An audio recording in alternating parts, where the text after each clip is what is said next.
A few days ago, the IPC made an announcement. Under the watchful guidance of the Marketing Development Department, and in accordance with the Interstellar Peace Charter, the independent Sigonian sovereignty has hereby been established, and shall take a legislative seat at the Interstellar Congress. The formation of the Sigonian sovereignty is of great historical significance to the Sigonia system. This move puts an end to the planet's long and bloody history, turning the sensational Kataka-Avgin extinction event into a distant memory. Sigonia 4 is located in an unclaimed zone at the intersection of the Denise, Prothean, and Dorneau star clusters. The planet's surface environment is known for being extremely harsh, constantly faced with the threat of impact from small-scale celestial objects. This is why very few intelligent species have made this planet their home, dividing themselves into several tribes to eke out nomad lifestyles as they struggle to survive the arid desert wilderness. They have developed their own folk beliefs that are independent of the Eon belief system. Sigonia. Sigonia. Ravenous eye of the storm, spurned by all the gods. Land of rock, but not water. Lightning, but not rain. Blood, but not tears. You beat us with your falling stars. You lash us with wind and storm. You chew us up with the cracked earth.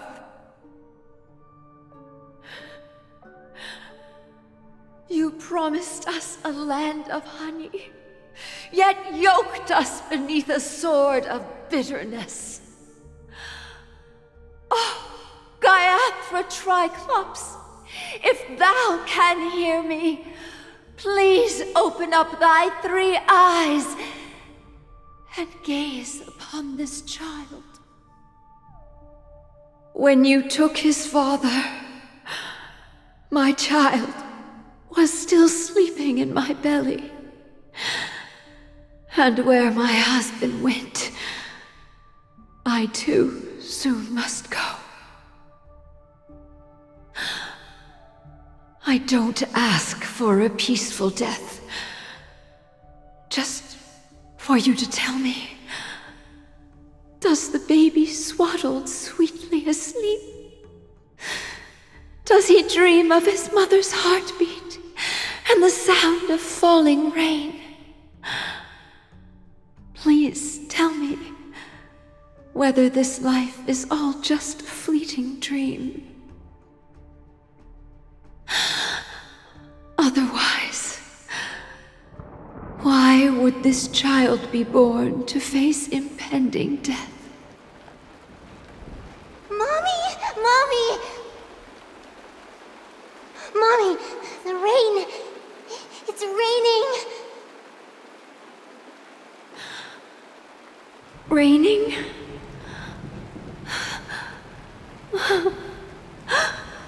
Raining!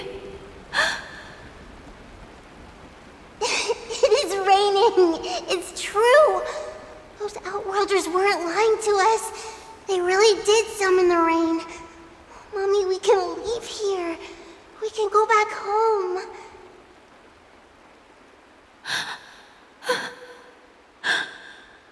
Back home. Gaiathra Triclops. You came. Do you hear that? Thank you. Thank you.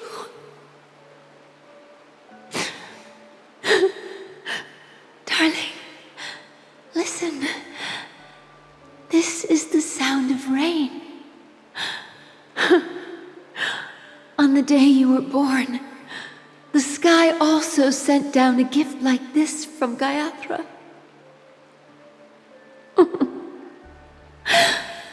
Such a lucky child. such a blessed child. Just like your name. A gift from them to Avjen. My boy.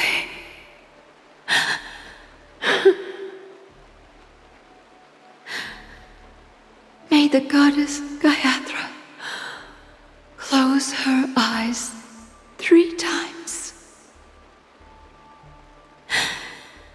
Keep your blood eternally pulsing.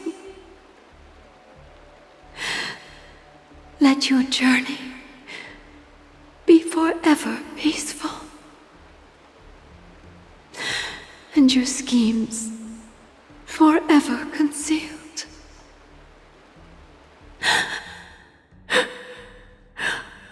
Welcome to this sad world, Kakavasha.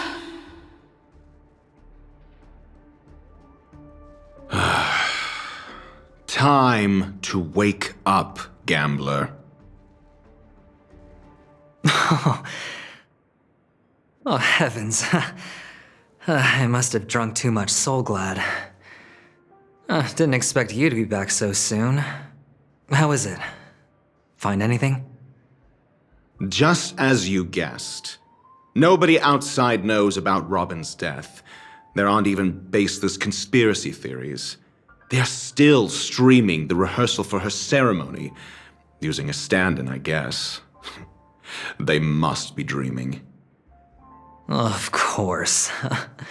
Who could imagine that death would actually descend upon the idyllic dream created by the family? Let alone that the victim would be the female lead of the Charmony Festival. To be honest with you, I didn't believe it. I even tested it a few times myself, until I discovered that I couldn't actually die. Whenever there's any danger, I'm forced awake by the dream pool, and it's all as if everything were just a nightmare. That's why I'm convinced that there are a few big secrets lurking behind the scenes. Then you must have heard about the Memory Zone meme. When I graciously deigned to establish connections with the Oak family on your behalf, they were quite in a pitiful state of disarray. Besides Robin, there was another body. I don't know the exact details, just that it was a stowaway. 2 murder cases? I told you something seemed off about the Nameless. Oh, she must have come across the other one. This murderer is a psycho. And I have to say, the case does represent an opportunity. We can leverage the family's malfeasance and let the IPC use this as a reason to intervene. It's just that their trickery runs deeper than I thought. Robin's stand-in was all ready to go. These 2 murders are definitely getting hushed up. What should we do? Let me think. It's too rare an opportunity to miss out on, so I gotta be careful. Incredible, gambler. Have you already exhausted your limited repertoire of tricks so soon? There are plenty of chips, but it'd be best to choose carefully. The most straightforward has to be Robin. Remember? That masked fool once told me to find a mute as a friend. Robin is what she calls the mute. She has lost her voice, and while most people can't pick up on it, you and I cannot mistake that sound. Not produced by any voice box, but rather by the resonance of the harmony. If that girl hadn't gone hoarse from singing practice, there'd only be one possibility. Something was up with the family. Or Robin herself. To get to the bottom of this, I tried every way I could to meet her. But she died. Right before my very eyes. A complete and utter loss. Incidentally, it seems to have resulted in your rather undignified arrival on the interrogation stand. There were eyewitnesses at the scene, and the family, in their graciousness, has tentatively accepted your alibi. However, for the foreseeable future, you shall, regrettably, find yourself under the vigilant watch of the hounds. Well, things aren't looking too optimistic, Doctor. I'm starting to break out in a cold sweat. Do you reckon there's still any chance of a comeback, given how things are? A probability? Yes, it exists, but it verges on the infinitesimal. To phrase it in a manner more befitting the vernacular of Penacony, you're dreaming. But if you simply can't control yourself and want to try your hand, then there just so happens to be a suitable candidate. That man wants to see you again. Who? Sunday. Is this a public hearing or a private trial? If it were the former, it would hardly befit my stature to stoop to the role of a mere messenger. Fine. Oh, that's great. It's all great. You see, the dead can't talk, but the living can. Ratio, I'm convinced now that there must be something wrong inside the family. Oh, just you wait and see. That man's sister has died. He can't sit on his hands. Well, without any further ado, let's set off. Lead the way. The show is about to begin. We're here. The Dewlight Pavilion is the Oak family's fortress and a place where heads of the families meet to discuss great plans for Penacony. Fortress? I like this metaphor. I dealt with the warlords of the Amanicus star system not long ago, and their synchronized orbital manor wasn't this heavily guarded. This mansion nominally belongs to Sunday, and is very befitting of its owner. Without his express invitation, the likes of ordinary guests would never grace these grounds in their lifetimes. Look around while you still have this moment of freedom. Hey, Doc, whose side are you on anyway? Who's to say I won't sell you out? We'll see. When we meet the authoritarian master of the Oak family, I'll pry an answer out of him. Follow me and I'll bring you to his parlor. Hold your tongue and let me deal with the members of the family. It seems my puzzles are too effortless for you, IPC Ambassador. I appreciate your words. And I see you put a lot of effort into welcoming me, Mr. Sunday. However, this is no way to greet a guest. Well, this isn't an invitation, but a summoning. Before we speak, I need to test your character. I imagine this knowledgeable doctor friend of yours has been of great help, yes? Certainly. You ought to know this better than I do. He's already faithfully fulfilled his duties, hasn't he? Yes, the doctor has assured me of your noble character. He considers you, like himself, a virtuous person who can be trusted by the family. I have come to know you very well as a person, Mr. Aventurine. You're diligent, generous, and willing to cooperate. The fact that you succeeded in overcoming many obstacles just to meet me gave me the reason to believe in your wisdom and courage. But there's one thing I must ask you. That is, you've used your wisdom at the wrong place to meet the wrong person and put yourself in a situation where you shouldn't be, witnessing a tragedy that shouldn't have happened. You don't look too well. Am I making you anxious? If not, then it means I'm on your side. If I wasn't mistaken, you'd just made a serious accusation against the family. No, you weren't mistaken. For depravity is creeping in around you. Well, there's no need for us to be evasive. Let's talk about your sister.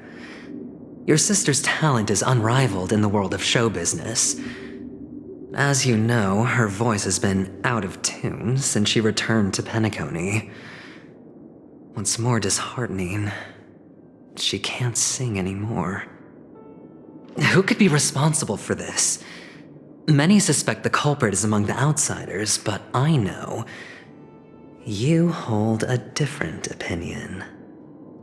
Now your noble status has become a shackle, preventing you from apprehending the murderer and avenging your sister's death. You're feeling anxious because you're out on a limb. But don't worry, I'm on your side. I'm immensely honored by your concern for me, Mr. Aventurine. Since you're so selfless and generous, I believe you wouldn't ask for anything in return, would you? Well, naturally, you wouldn't incur any loss from this. I just want to reclaim what is mine. My liberty and the personal items under the family's custody, the bag of gift money, and... the box in which the cornerstone is stored. That's right. Cornerstone. I've heard it's a treasured asset of the Strategic Investment Department.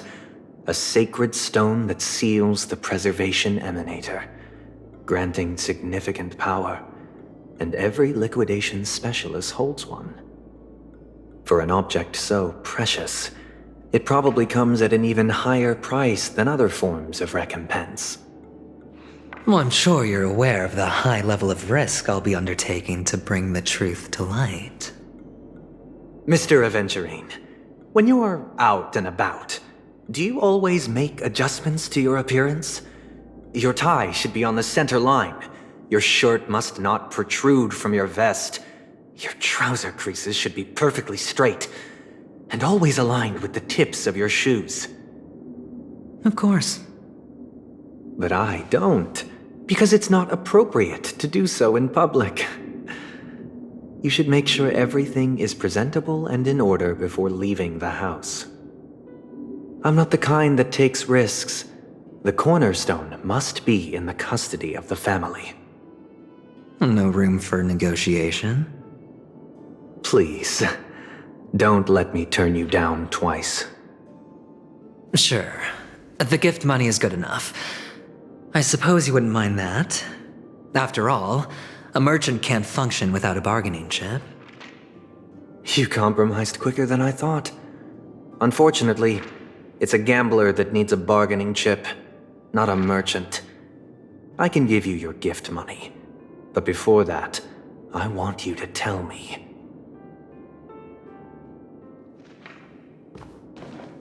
The fact that you can decisively forsake the box you asked for, what exactly is stored in it?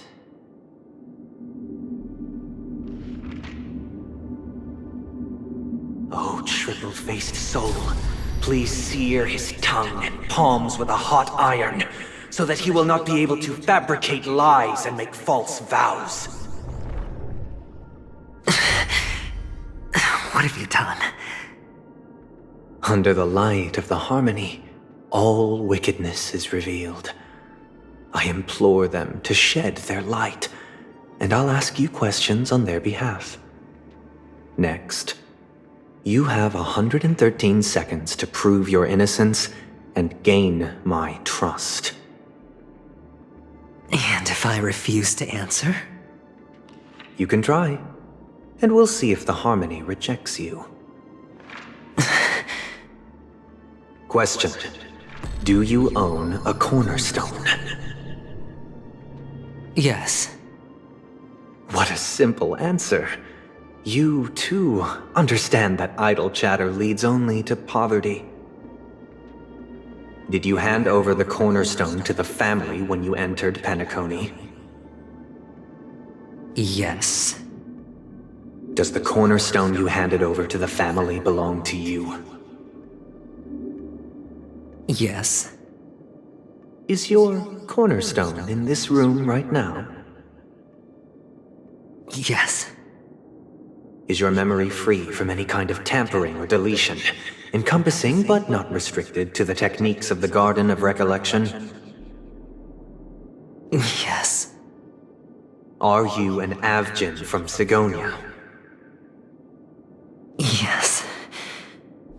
You even know about that?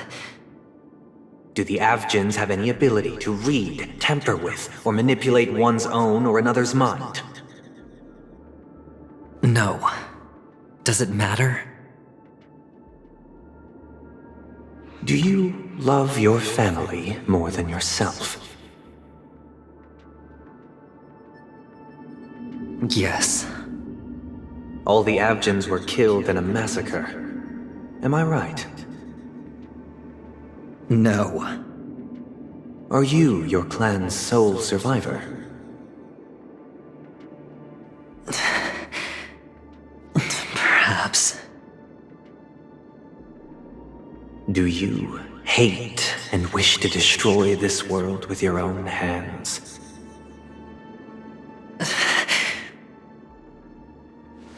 I don't know. Interesting. Now, the final question. Can you swear that at this very moment, the Aventurine stone is safe and sound in this box?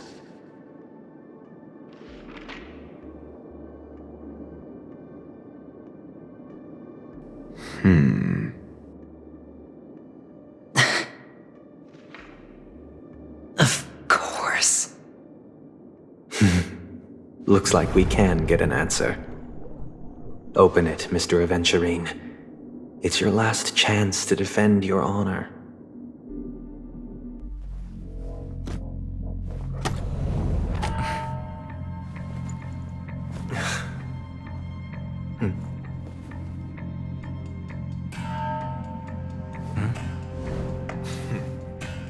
Please.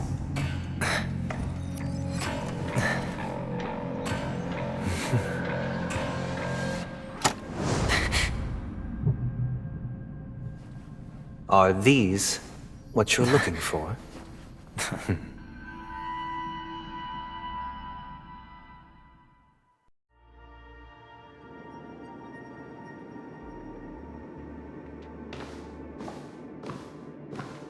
Since you came as promised, learned doctor, does this mean that you are willing to take the side of the family in this farce? What makes you think you can convince me? I've heard you haven't enjoyed Mr. Aventurine's company. I also understand that you're an avid learner who sees the pursuit of knowledge above all. In that case, you ought to realize that a competent scholar knows their position and wouldn't forsake more vital matters for the sake of petty pride. If you agree to assist the family, I'll share our research findings on the Stellaron. You must be quite aware that, besides the family, no other faction is willing to share such information.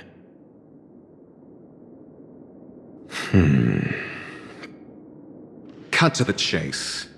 What do you need from me? I need Mr. Aventurine's comprehensive plan. Haven't you confiscated his cornerstone? You can't expect a featherless bird to take flight. But I've also heard the 10 elites in the Strategic Investment Department have united, progressing together in the interests of the IPC. You'll have to speak more clearly than that. The cornerstone, which Mr. Aventurine surrendered. Was it really his? You question whether he would entrust you with someone else's cornerstone. The 10 Stonehearts aren't as united as you think. Cornerstones are significantly more precious to them than their very own lives. But you know that he's a crazed gambler. The more vocal he is about it, the more cautious I must be. I never imagined someone would share his way of thinking. Honestly, you should see a shrink. Bring it. The box containing the cornerstone is unique, and only IPC senior staff and related members can access it. But I happen to be among them.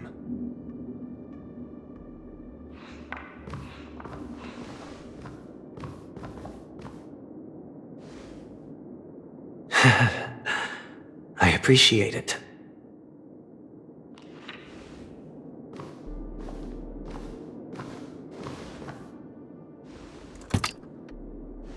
Unfortunately, your guess is correct. The golden stone. Its color and glow are similar to that of Klepoth's body. This is the very ruse he intends to use to fool you. He won't reveal to you that the 10 Stonehearts chisel their own will into the cornerstones, granting them an unparalleled radiance. And this golden stone is also known as a topaz, not a venturine. And it belongs to Topaz. So, do you wish to confront him? Not at the moment. I'm more interested to know the location of his cornerstone. The safest place somewhere you'd never think of. Because he never intended to hide it. In fact, that cornerstone has been in your hands from the very beginning.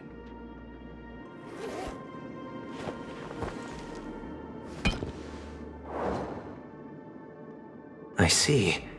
This bag. Mixing a cornerstone, more precious than life itself, with a bunch of worthless jewels, disguised as a gift of money waiting to be confiscated, is indeed in line with Mr. Aventurine's style. Then he makes up some trivial excuse, downplaying the matter, and requests the gift money. This is a gamble, one he's all too familiar with, betting on your single misstep, leading to a total loss. Learned doctor, I am grateful for your help. The family will surely reward a righteous person like you. As for the villain, I hope he retreats in humiliation. It was all thanks to your friend with a keen eye that I could add a blot of utter failure to your storied career. Ratio, you wretch. Finally shown your true colors, huh? Oh, and just to remind you, you currently only have 17 system hours left to live. Treasure your remaining time, and savor the delectable aftertaste of defeat. You might as well explain yourself a little more clearly. What I performed on you just now was the Harmony's consecration. You were to show allegiance beneath the illumination of their grace. Yet you acted willfully, uttering nothing but falsehoods, transforming the consecration into a trial. I genuinely see no reason to absolve you from it. Is this what the Harmony represents? But is it built upon constraint and coercion? You misunderstand, Mr. Aventurine. Punishment is meant for the irreverent, but I have seen your resilient spirit, and thus I offer you the possibility of a new beginning. Throughout these 17 system hours, you will be unable to escape the dreamscape, or contact any of your companions. You only have 2 paths before you, and it all depends on whether you can complete my test within the time limit.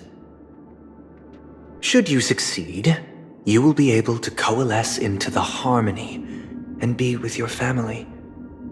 If you fail, you will suffer the wrath of the eternal Centurion and fall into an abyss of doom.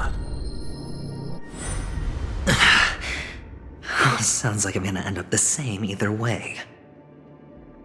I indeed do need a servant to help me uncover the evil hidden in the family from an external perspective. I will purge the evil from the inside and bring the real culprits to justice within 17 system hours. When the time comes, compare your findings with mine. If both our findings align, or if you can provide me more insights, then they will truly be able to grant you mercy and honesty. Shameless hypocrites. You took everything from me and still demand the truth? That isn't fair. Your carnival reeks with the stench of cash. Nothing is achievable without it. This is meant to be an act of personal virtue, not requiring the family's support.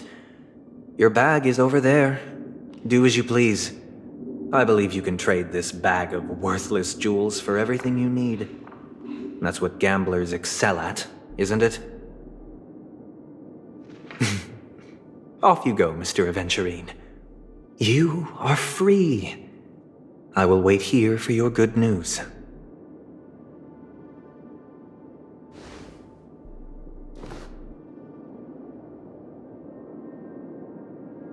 This meeting isn't an interrogation or a negotiation.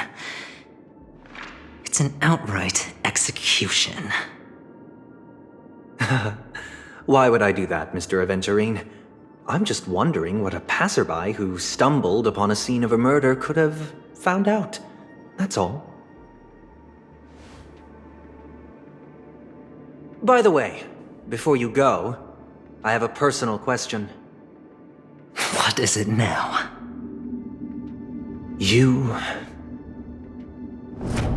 you truly wish to bring about the destruction of this world? Kakavasha! Where did you go? Oh, are you injured? I got it back, sister. You went to look for them? That's too dangerous. It's just a necklace. It's neither food nor water. We can survive without it. But I can't live without you, little brother. Promise me not to look for those catechins again, okay? Sister, don't be afraid. The catechins are fools, but I'm smart. I played a game with them, and I won. One? What happened exactly? Tell me. I made a bet with them. The two birds in the desert and me. Who will die first? I won. They suspected me of cheating, but I didn't. I won fair and square. Of course. Of course you'd win. You've always been a lucky child. Gaiathra Triclops must be watching over you. But that's no reason to push your luck by going up against those bloodthirsty, cruel catechins. Have you forgotten how Mom and Dad... Look, this is just a necklace. But Kakavasha, you are my only family.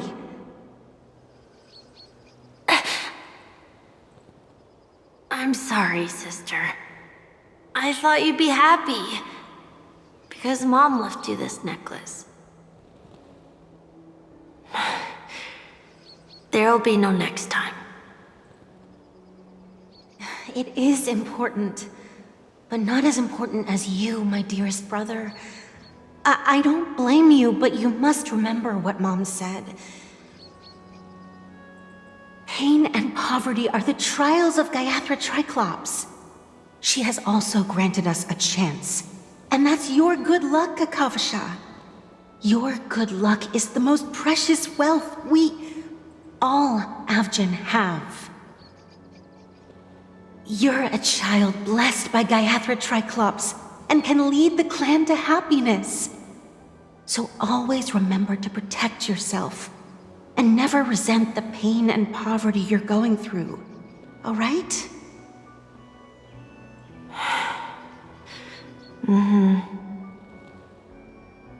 Listen to me and swear to Gaiathra Triclops. Okay. I will swear to Gaiathra Triclops to protect this wealth. But sister, if Gaiathra Triclops was really watching over us, then why did she not protect Dad when he was swept away by the quicksand? After all, Dad went to the Catechins' land only to prepare for Gaiathra Triclops' offerings. And where was Gaiathra Triclops when Mom was shivering in our arms? Mom was still pleading for Gaiathra Triclops' forgiveness under her breath until the moment she closed her eyes. Sister, everyone praises me for being smart, but I don't get it. If every rain pour was Gaiathra Triclops' forgiveness and grace, then how bad were our sins? So much so that we were born in this world of death?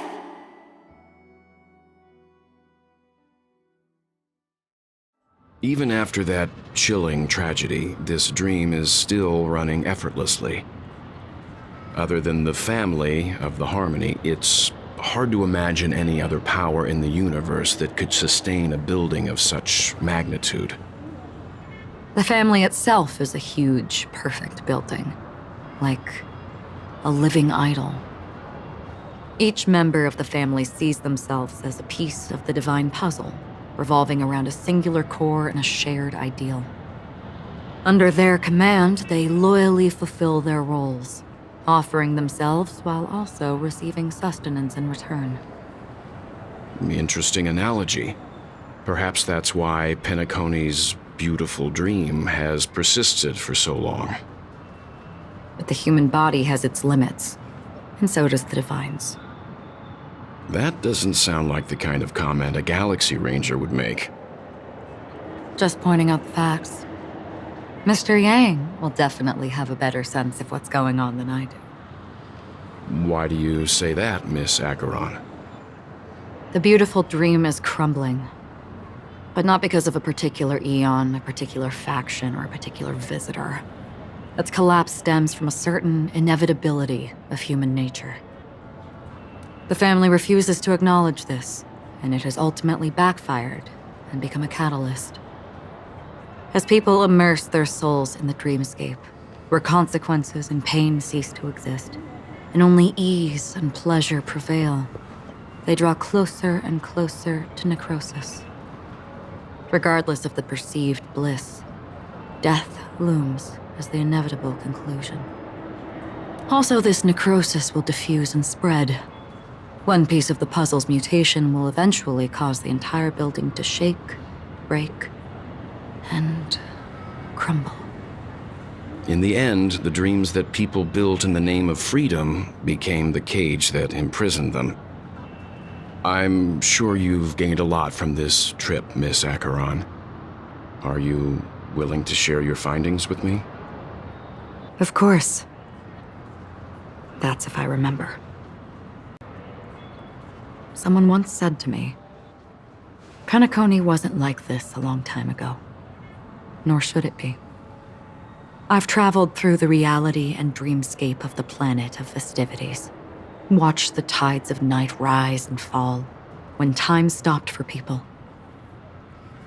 where the spirits of the rich and impoverished remain forever fixed on their own scales. This is why I think the collapse of the beautiful dream is inevitable. There might be a way to change everything. Perhaps. But if this is indeed the world that people desire, if this is precisely why life chooses to slumber, should we still seek to change it?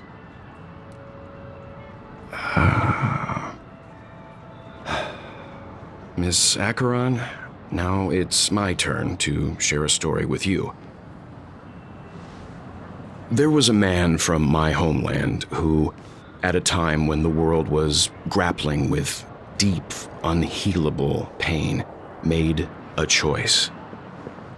He wove together the dreams of everyone in the world linking people's dreamscapes, and shouldered this burden himself. From this, he created a giant, a spiritual Adam. And since that moment, the giant stood between heaven and earth, becoming the pillar of the world's existence. As a price, those who found it hard to move forward, who could not advance, forever lost their future.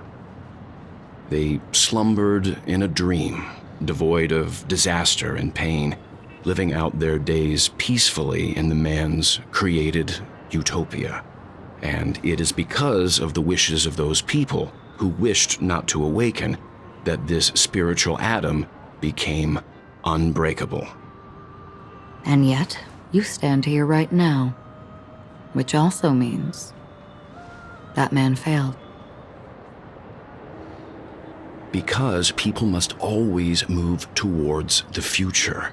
Even if human weaknesses make them pause when they truly cannot move forward, humanity will eventually seek a way to save itself. And that man, he was never a failure. Like everyone in that world, he etched the possibilities of human nature into his heart. He was the sun chaser of legend, soaring towards the sky and embracing his final victory with his fall.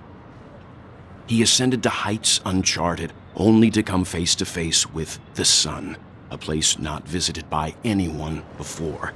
His wings would melt because of it, only for him to fall into the sea. And after that,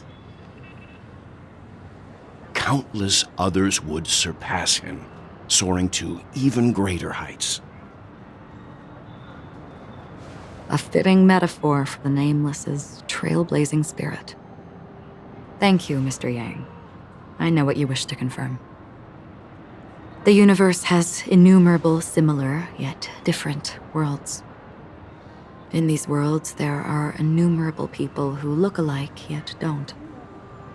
I, too, have embarked on journeys, encountering old friends with familiar faces on different worlds, witnessing their destinies follow paths similar to mine. So I will tell you, even if not completely similar, the story you just told, it overlaps with my past, and within that abyssal dream, I ended that man's life. Alone.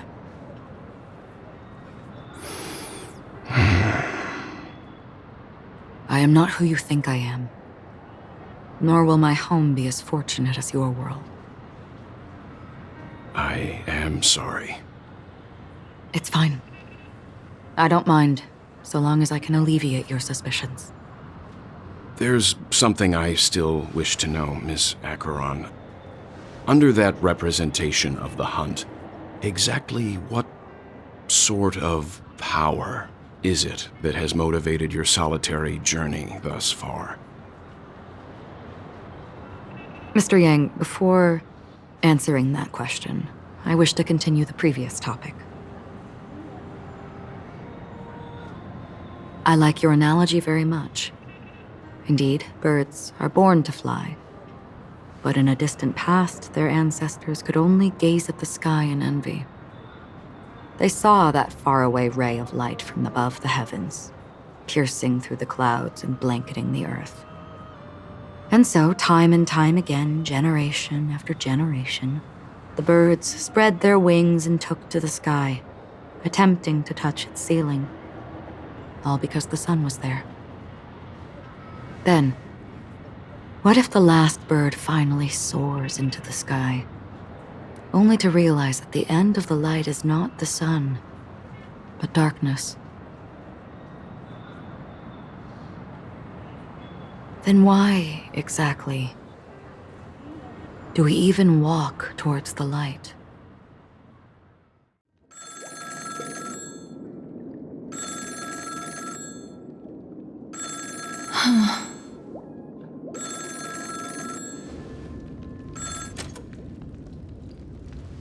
Long time no see.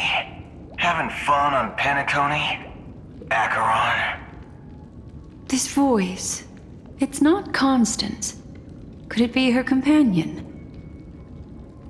Though I don't know exactly what you are, or what you're up to, my bullets will find you. Until then, you best find a casket store on Penacony and ask the owner to reserve a good quality casket for you, imposter. Imposter? I see.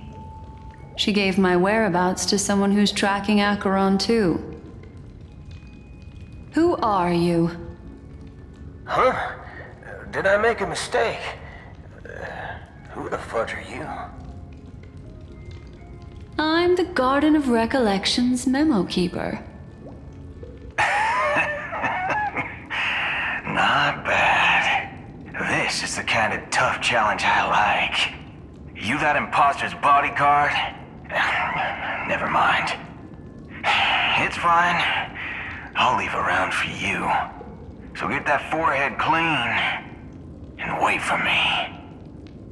I don't know what you're talking about, but you know Acheron, the Galaxy Ranger, yes? I have something to ask you. Are you asking me to write your will? Sure. Go ahead. Not quite. I only want to ask, how exactly did she become a Galaxy Ranger? She's clearly not a path strider of the hunt, but you are, aren't you? Tell me, what's Acheron's deal? Sure. Never thought I'd come across an ally. Fudge, what a stroke of luck. Well, I'll be on Penacony soon. Memo keeper, go buy a bottle of Donna's white oak and warm it up, and I'll raise a glass to you. That lady's passed. Well, nobody knows. But if all you want is a simple answer, sure, you best get a chair and take a seat. That woman, named Acheron, is an emanator who should not exist.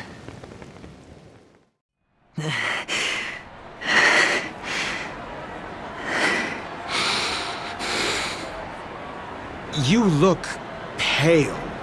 Or is that also part of your act?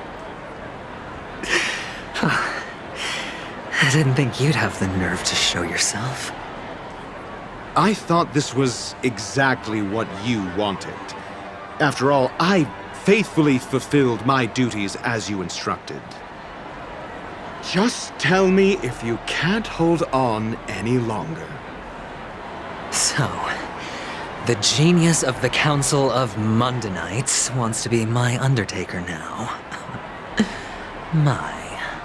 What an honor. Yes, and I'm pretty sure the people at the Strategic Investment Department would love to be notified of your death in due time. But let's not forget, you won't be seeing them, because I'm the manager of this task. Great. Then tell your people that Aventurine is ready to go in 17 system hours. Oh, you've got a lot of nerve. How exactly do you plan on completing your task while your hands are tied by the Harmony? My conversation with Sunday convinced me that there's a traitor in the family, and that they hold the secrets of Penacony. So, I took the opportunity to set everything in motion. I even managed to recover the gift money. Things haven't gone this smoothly since I walked through the doors of the Reverie. Now I'm only one step away from victory. Let's just wait and see. Sounds like a very elaborate way of saying that you failed. That's all I can say. Have you forgotten, Doctor? You betrayed me. Go. Do what you must. I look forward to the sight of the IPC fleet surrounding Penacony. You've achieved what you desired, haven't you? That's true, but what's your plan? Did you conceal an orbital support beacon in that gift money bag? Well, who knows? Maybe that's why I'm handing out cash even when I'm about to bite the dust. You are indeed a gambler. An insane one at that. Maybe I am. Who knows? Fine. Here, take this. Open it when you're on your last legs. You'll thank me. What's this? Medical advice?